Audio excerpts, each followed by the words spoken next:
Hello, Chef Marcus Guiliano here, and I'm your chef on a mission. Today's mission is business.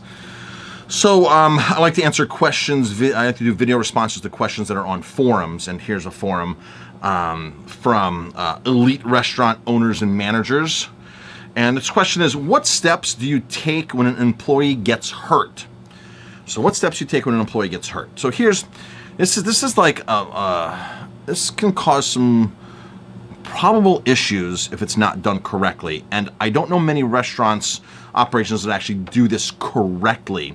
A lot of people, a lot of bigger places do, the corporate places like Hyatt, Marriott, the Broadmoor, the Greenbrier. These places have this figured out to a science, but it's a smaller guys who don't have that infrastructure that don't properly execute this. So here you go. Accident report. You have to have an accident report that is through your restaurant that anybody can grab at any time.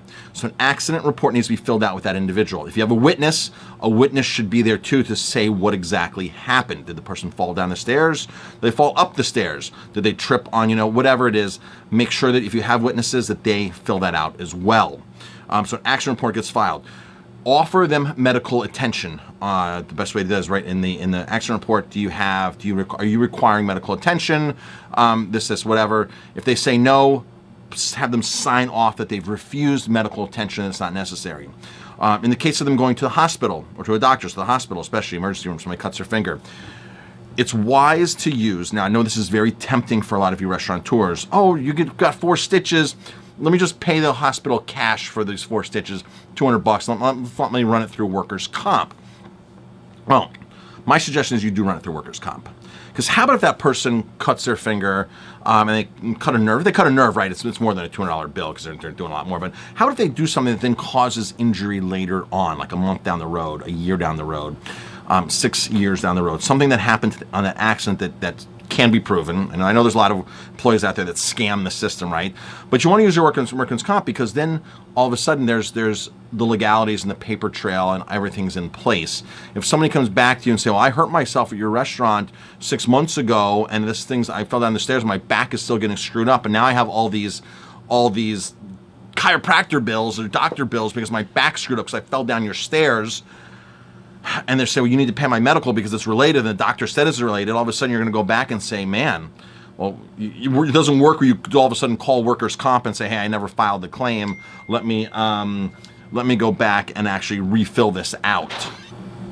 Again, no matter how tempting it is, make sure you go through the proper steps. You just can't call workers' comp 6 months later and say, okay, I need to file now, and this is an old past case. It doesn't work like that.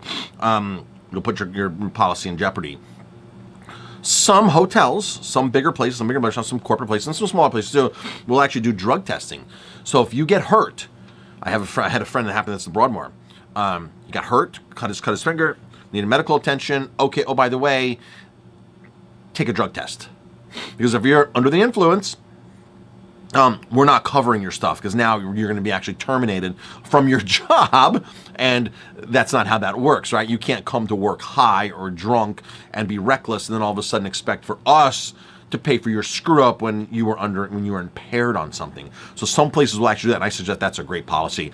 And even if you don't do that, if you're an employer that doesn't have the means and the facilities to do that, at least put it on your job description. Your handbook. So employees know, shoot, hey, if I'm getting, if I'm getting hurt and going to the hospital, I'm going to get drug tested and I might lose my job, right? So, so that's what used to happen. That's what has happened in a lot of bigger places. They want to make sure you're not drunk or something.